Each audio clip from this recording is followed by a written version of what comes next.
All right, everybody, let's start this project. Now I'm going to be working with the new glass paint from Deco Art, stained glass paint. So we're going to see how that goes.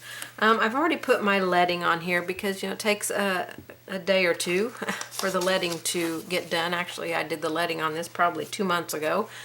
But things have just kind of gotten in the way for me to finish this project.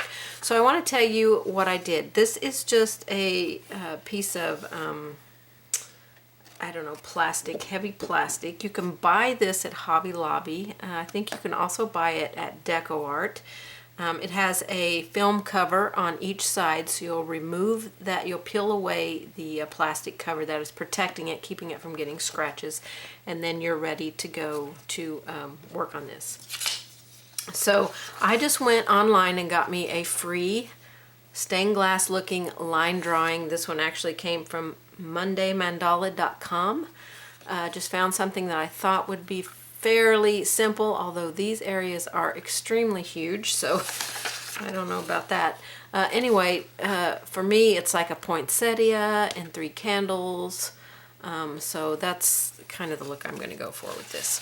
So I want to show you how the leading part goes on.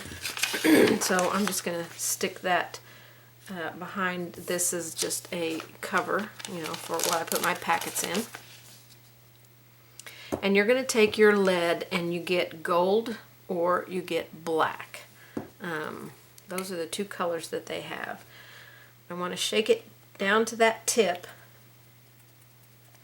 And you might want to practice this like I'm practicing it on here before you go to your actual surface, because there is a little bit of a learning curve with this. You do have to keep a even pressure on the bottle when it comes out, or you're going to get, you know, splatters and squirts and stuff like that. So just keep an even pressure. If you can kind of lift it off of the surface and just follow that line with it lifted. I don't know how well you can tell I'm lifting that, but I am lifting.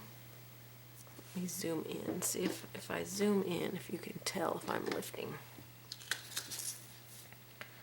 So I'm just going to start my little bead just slowly, and then I'm lifting and kind of pulling it, almost the same way you would do royal icing when you're doing trimming on cookies and stuff. You want to do it very similar, same way. Okay, but you do want to practice it because it does take a little bit to, my black's almost empty because I've used it on a few projects, but let me see if I can get enough out of it without it squirting. Maybe I can't get any out of it. I might have to clean my tip. I might have some in the tip, which that's always a concern. So I would say after you use it, it's probably a good idea to take the cap off. And yeah, it's got some in the tip down in there. I don't know if I cleared it out or not. I shoved a toothpick down in there. Okay, I cleared it out. Take the cap off when you're done using this and go wash it so you don't get anything in there. Okay, start here, and this black is not wanting to come out very well. There must still be something in the tip. I've got a big old glob right there. And I'm not getting as even a pressure as I would like. So you see how if your tip is not cleaned out, so you can't give it the even pressure, it wants to just come out in one place on it. So even pressure when your tip is clean. I will have to take both of these and clean the tips when I'm done here. So that's how you use the leading part, okay, and get your lines put on your wide angle back out. Excuse me. Get your lines put on your plastic piece or glass. You can do this on glass as well. So I'm going to set this aside. And we're going to bring this back in here so we can work on this piece right here. So the bottles do not come with a tip on them. I happen to have these tips from several years ago that I bought them for. I don't even know if I can buy these tips anymore. But you can get bottles like this. And on DecoArt, I believe you can buy just the tips. So you can take the tips off of these bottles and put them on these bottles. So I've got some bottles that already have some tips on them. So let's see if we can create something really nice here. Okay. So I like to hold the bottle like this so I can see where I'm going with it. And zoom in just a little bit. And I'm going to fill this with mostly yellow in here. I do have a toothpick so that I can scoot it into smaller areas, like that's really a tight area up there. I'm going to put some red down at the bottom, wipe my toothpick off.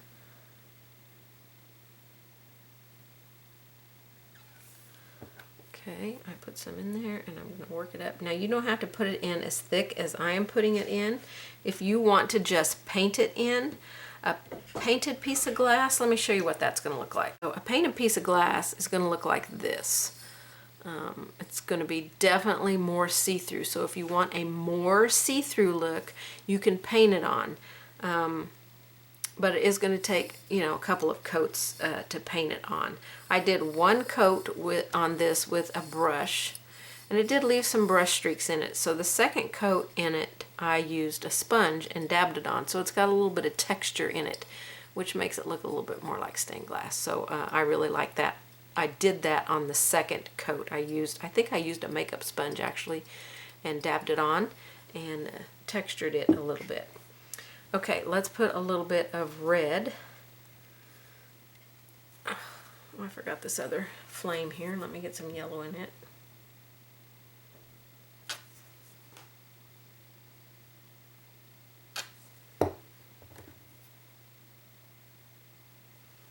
Okay, I don't know if I'm going to use yellow anywhere else, but I'm going to cap it until I'm ready to use it again. So I'm going to cap this red. This one's really stuck on there. I got it uncapped finally. And I'm going to put a little bit of red down in here and try and blend it up into my yellow a little bit. Try and make it look like a flame. I'm going to cap it. Now if you're using these caps, just get the lid back on it. I'm going to take my toothpick and kind of pull that up into my yellow a little bit, or maybe pull the yellow down into the red, whichever way you want to look. I turned some of my lights out because it was causing a big glare, so hopefully this isn't too dark and it's still not got too much glare on it. I did leave a few lights on, so we weren't doing this in the dark, but you know, you can swirl this up in there, make it really cool and different.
go. That looks pretty good.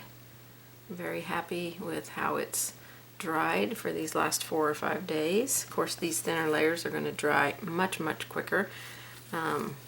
I could go back and add another layer in that blue, but I kind of like it the way it looks. It's a little blurred out, and I think it looks really good. I'm not sure it's 100% cured in there, but there's the back.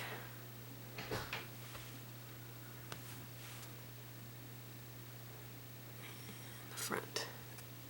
Turned out pretty good. Thanks for watching, everybody. I'll see you on the next one. Bye-bye.